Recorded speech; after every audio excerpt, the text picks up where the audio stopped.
Hey, everybody, welcome back to the podcast. You're listening to the longest running superhero role playing game on Earth, also known as the Continuum Chronicles. As always, I'm your host, Chris Kent, the Game Master, and today we're going to be talking about Dick Tracy and the Shadow. And the irony is, in real life, like when we're playing the game, if you were in the living room with me, sitting around the table, I do an amazing impression of the Shadow from the 1994 movie. It's one of the few impressions that I can like really knock out of the park, right? So we actually tried to record this once already, where every time I said what the Shadow was saying, I did my Shadow voice in my microphone sucks. So unfortunately, it just sounds horrible on video. So we're doing it again. And if this one goes anything like the last one did, I'm kind of tongue-tied today. So I'm going to apologize in advance. I'm having a hard time getting through this. I have it all typed out, in advance. Um, so I'm going to do my best to get through it. At any rate, before we get into all that, make sure you smash the like button, ring the bell so you know when I upload stuff, and make sure you're subscribed.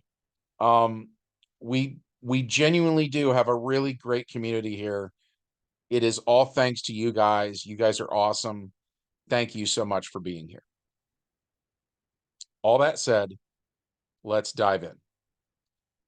The prologue of today's game session takes place in New York City in 1930. In the dimly lit streets of the Big Apple, where the air hummed with whispered conspiracies, Alphonse Big Boy Caprice held court over the underworld like a king atop a throne.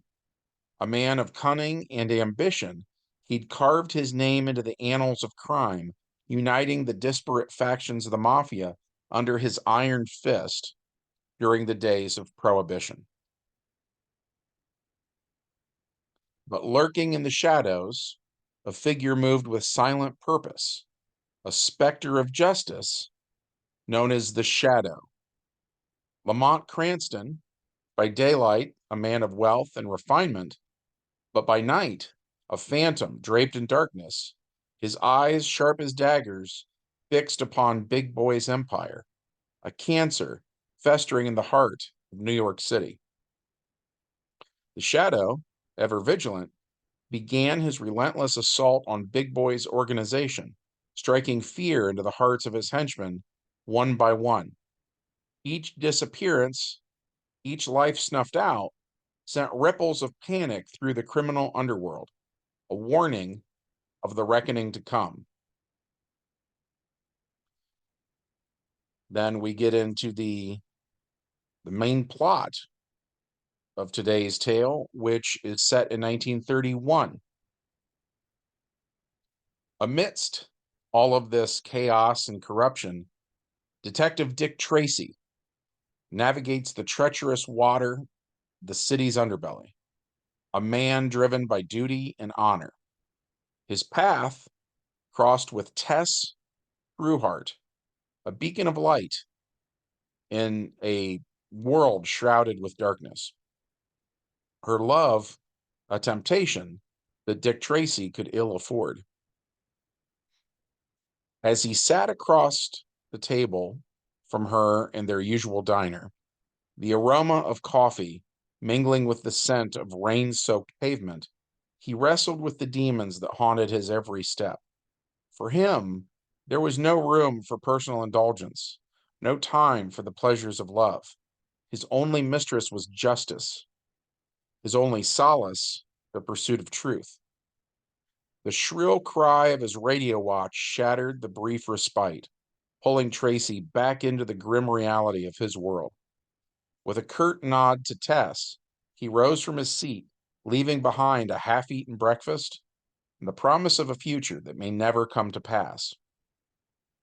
As the rain began to fall, a cold shroud enveloped the city, casting long shadows across the desolate streets.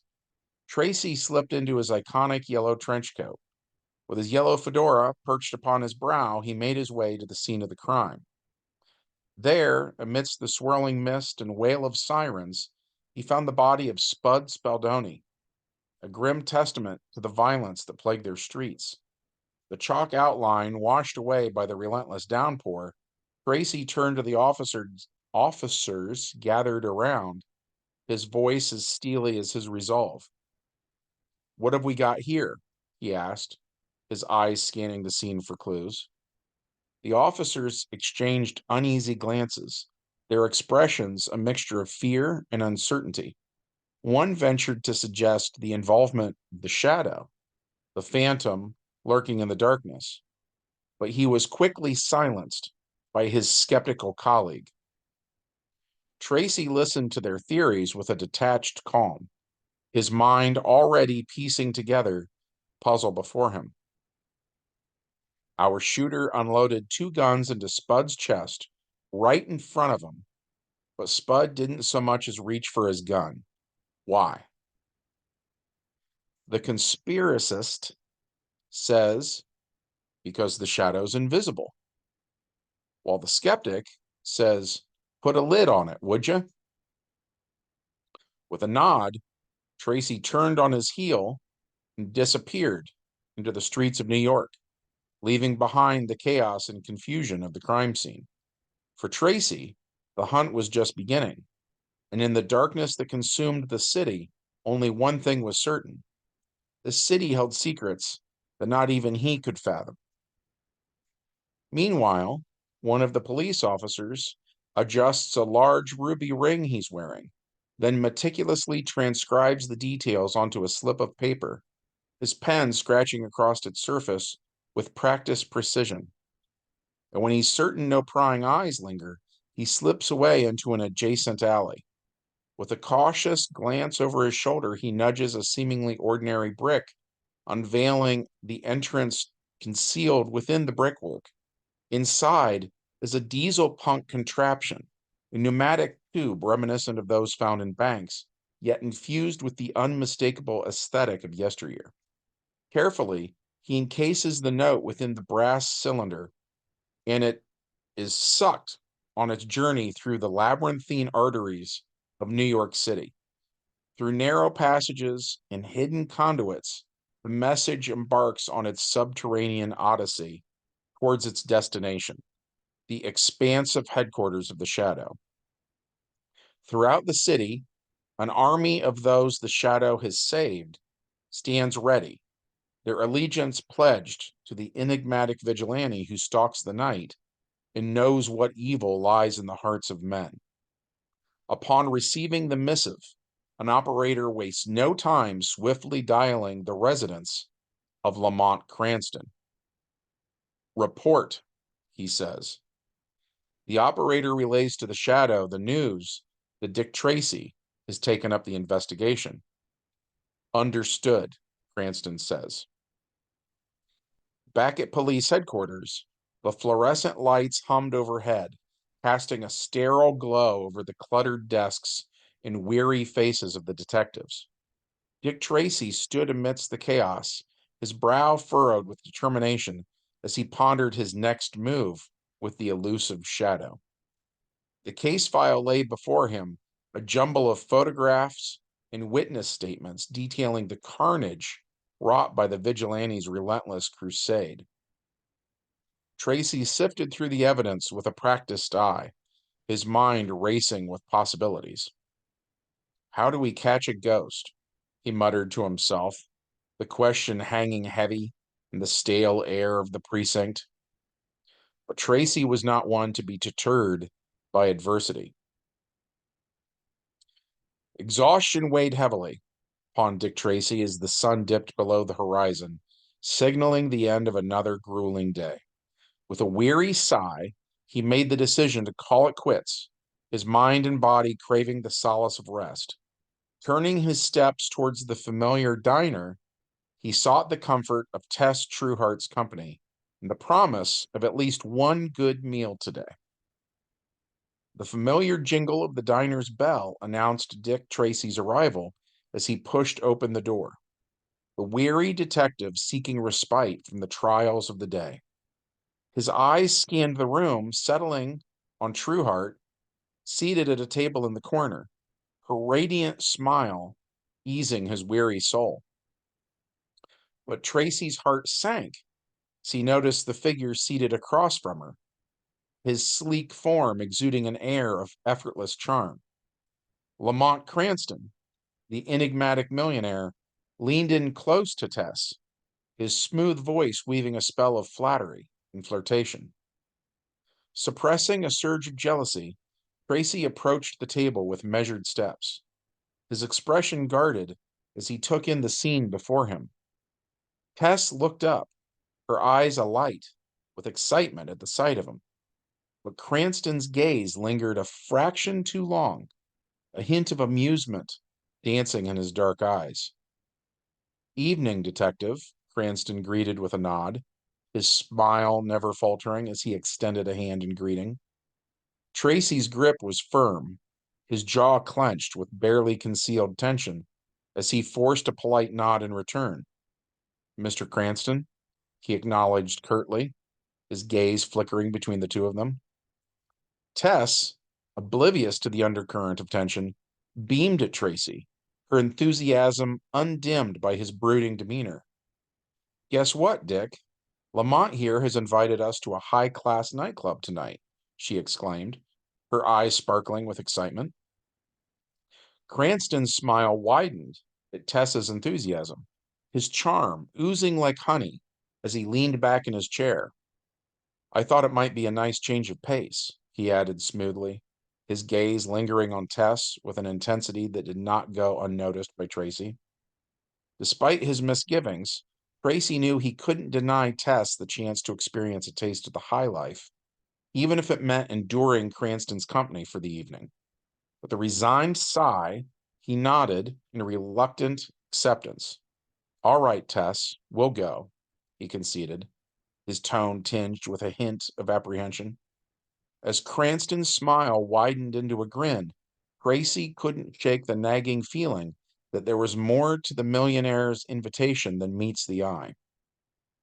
But for Tess's sake, he pushed aside his doubts, determined to make the most of the evening ahead. They made their way to the club together, finding a spot at the table where Lamont's Uncle Wainwright happened to be seated. Police Commissioner Wainwright Barth wasn't just Lamont's uncle, he was Dick Tracy's boss as well. As they were seated at the table, Tess glanced at Commissioner Barth with surprise etched across her features.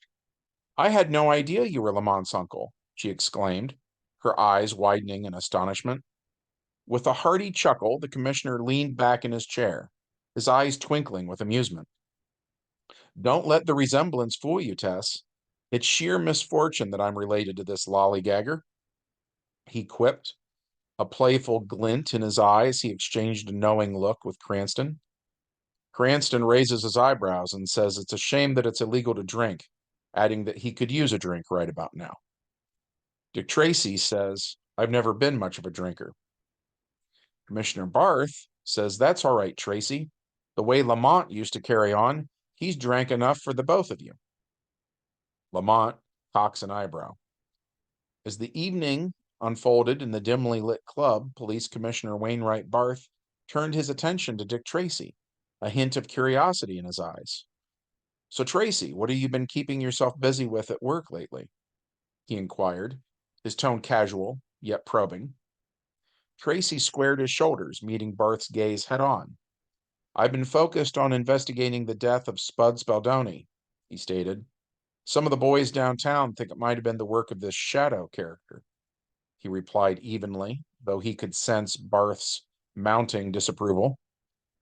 Barth's nostrils flared with barely contained anger, his voice sharp with disdain. "The Shadow? I thought I made it clear, Tracy. We're not in the business of chasing after ghosts and fairy tales," he snapped, his words cutting through the air like a knife. Tracy's jaw clenched with frustration, but he refused to back down.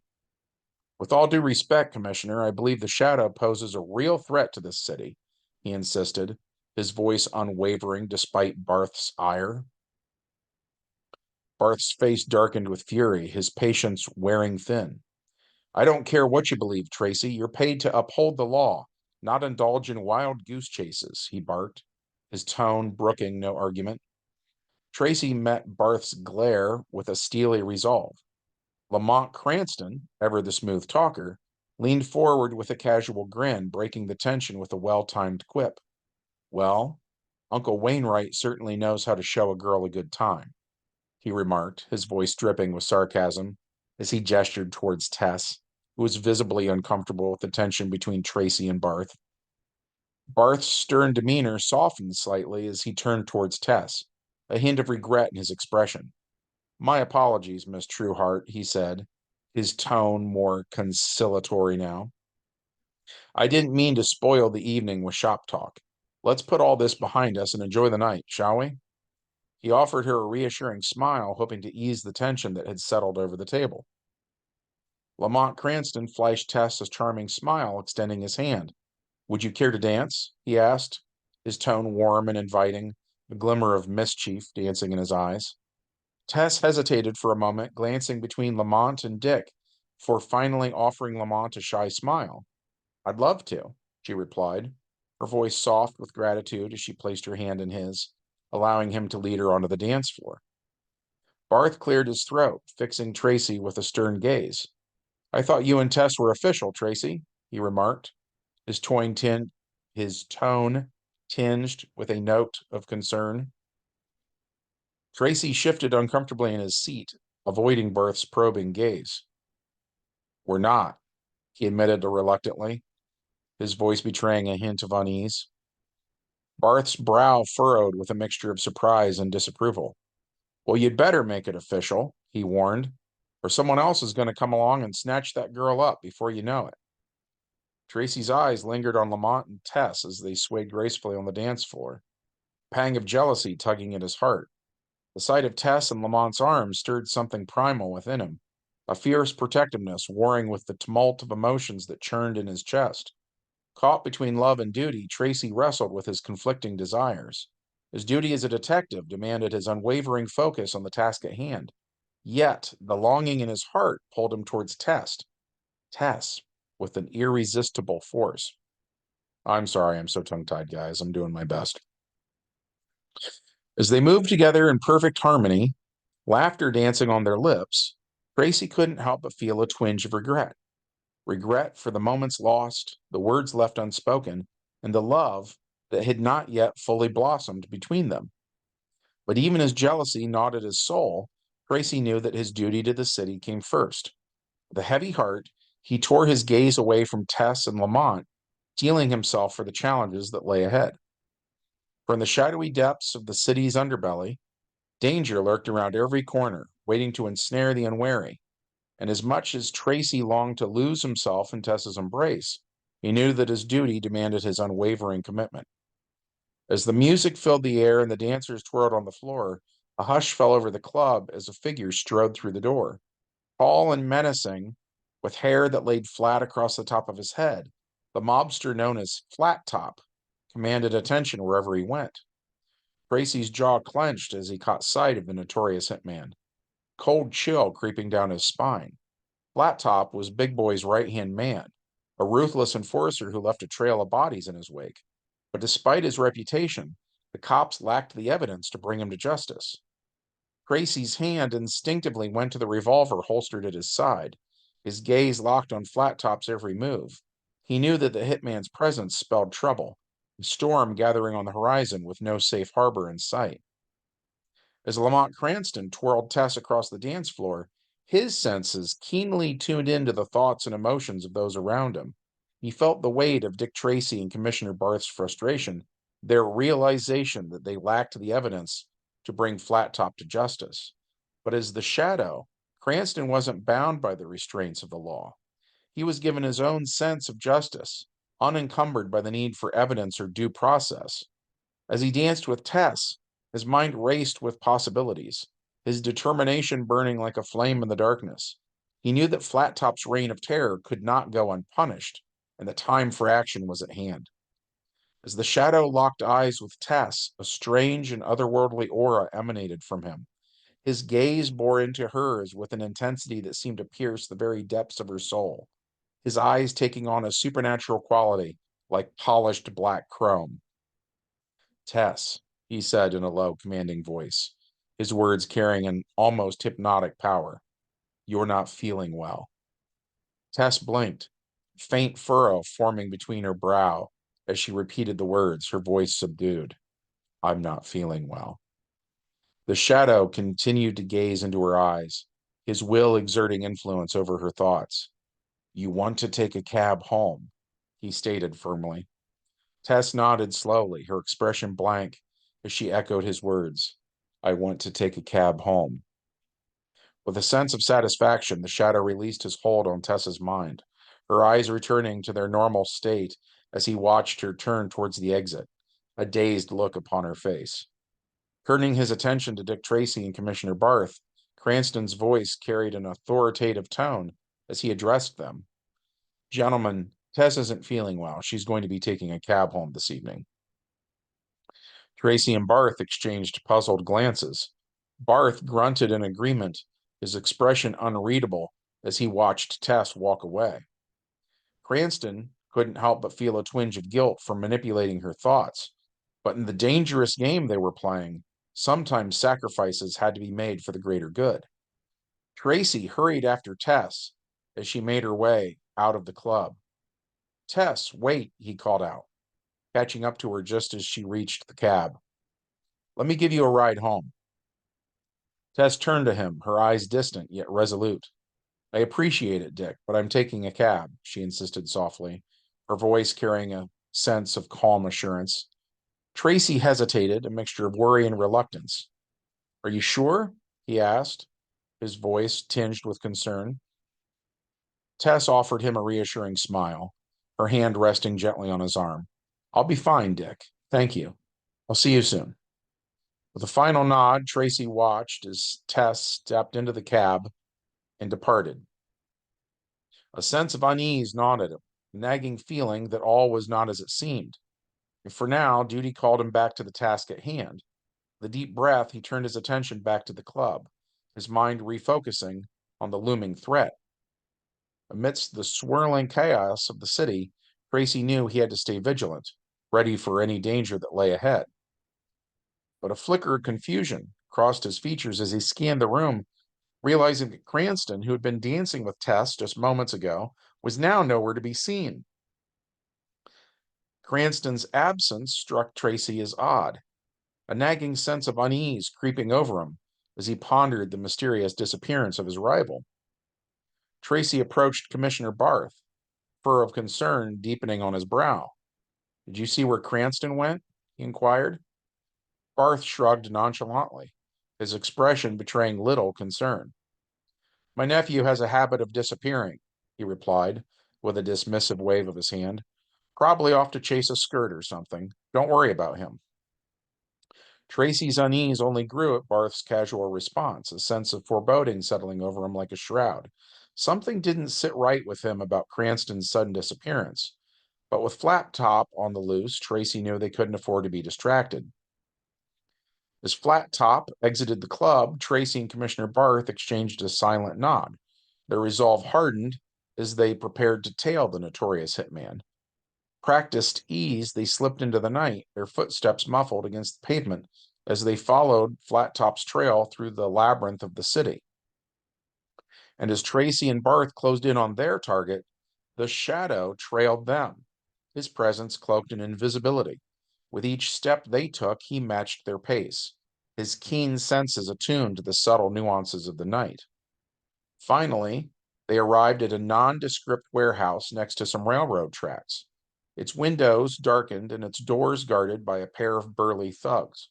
Tracy and Barth exchanged a glance, their determination unshaken as they hatched a plan to infiltrate the illegal operation within.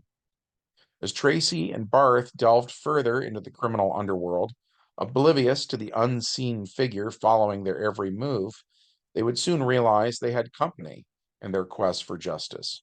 In the dark recesses of the night, where whispers of secrets mingled with the prevailing darkness, the shadow was posed to confront the rising wave of crime and corruption. As Tracy and Barth burst into the warehouse, their voices ringing out with authority as they announced the arrest of the mobsters there for the illegal production of alcohol, chaos erupted. But before they could act, the shadow emerged, guns blazing, as he opened fire on the mobsters with deadly precision.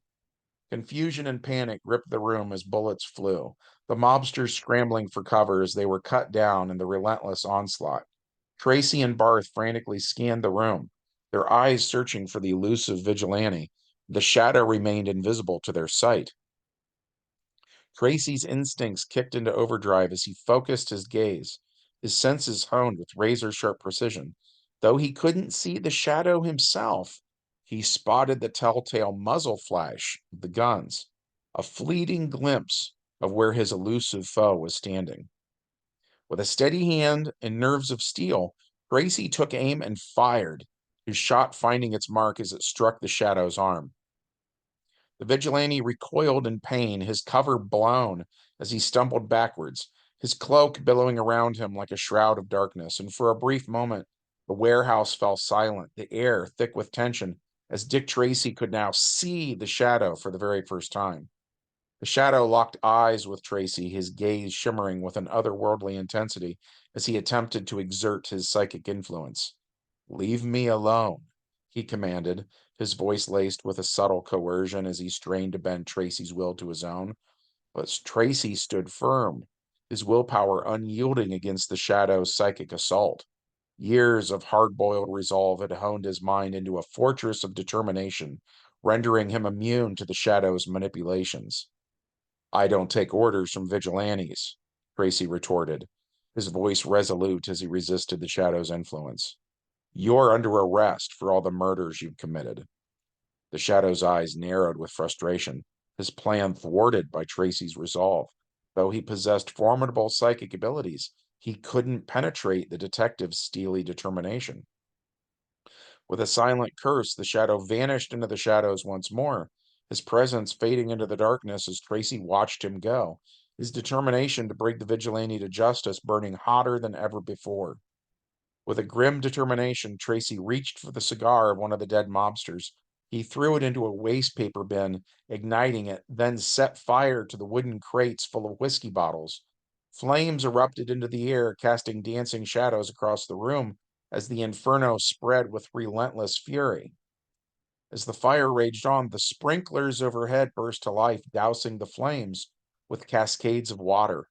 In the chaos that ensued, Tracy's eyes scanned the room, his gaze piercing through the veil of invisibility that shrouded the shadow.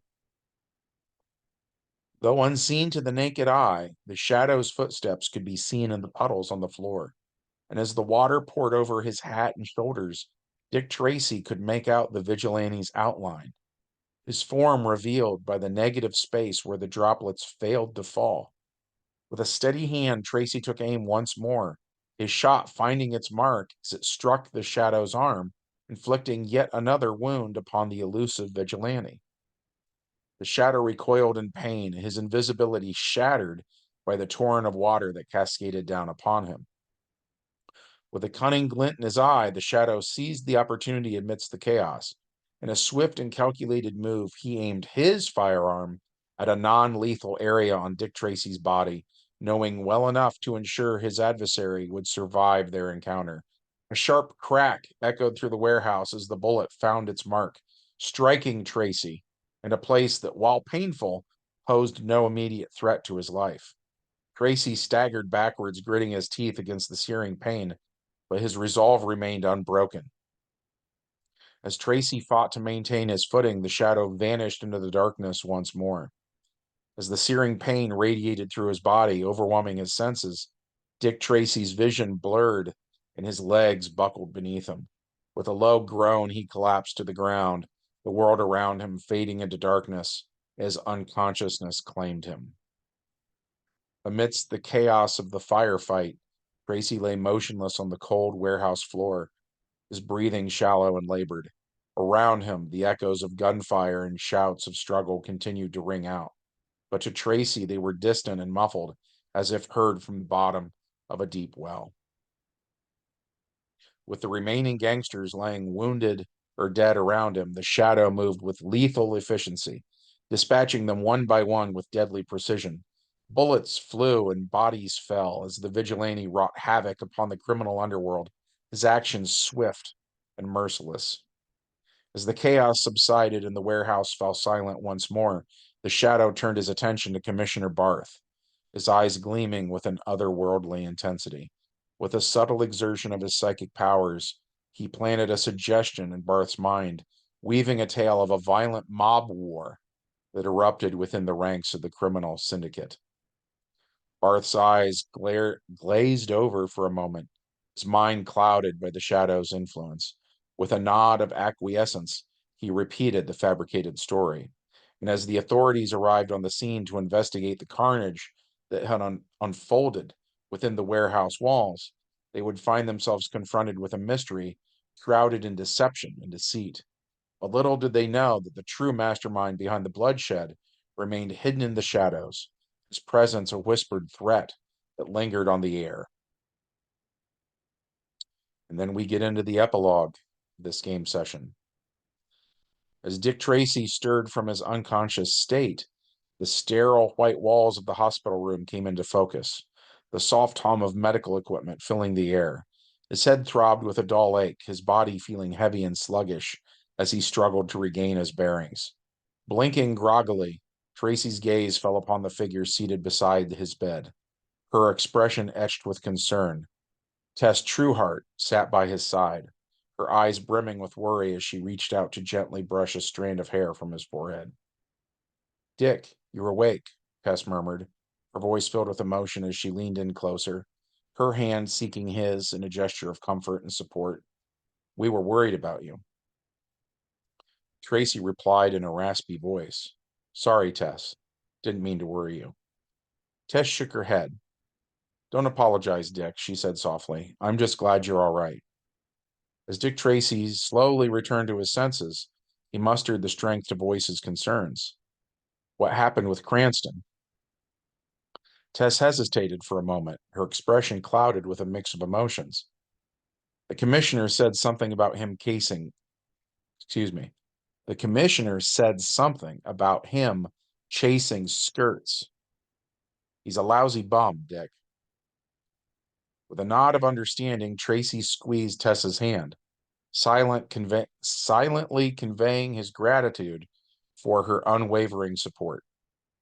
In the dimly lit hospital room, the silence hung heavy, broken only by the soft murmur of their voices. "Dick," she began, her words like a whispered vow in the darkness, "you're the only one for me." Tracy's brow furrowed, his expression etched with the weight of his duty. "Tess, you know I'm married to the job," he confessed. "Duty will always come first." But Tess refused to waver, her resolve unyielding in the face of adversity.